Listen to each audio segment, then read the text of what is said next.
Allah Ekber. Allah.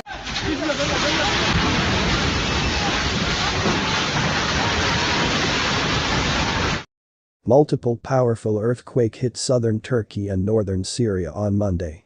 The first 7.8 magnitude quake struck before dawn on a rainy and snowy night.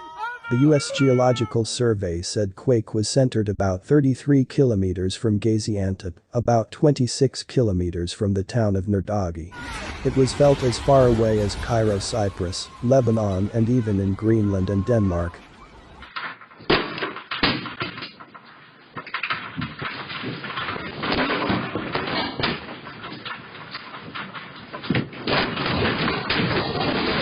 Hours later, a second earthquake of magnitude 7.6 struck southeastern Turkey's Kahramanmaraş region.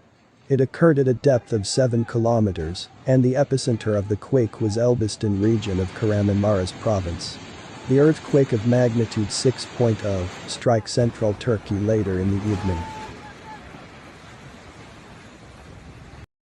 An initial Turkish assessment estimated that 6,217 buildings had been destroyed across the affected areas. In addition, 224 buildings in northwestern Syria were destroyed and at least 325 were damaged, including aid warehouses. Monday's quake is believed to be the strongest to hit Turkey since 1939. Earthquakes of this magnitude are rare, with fewer than 5 occurring each year on average, anywhere in the world.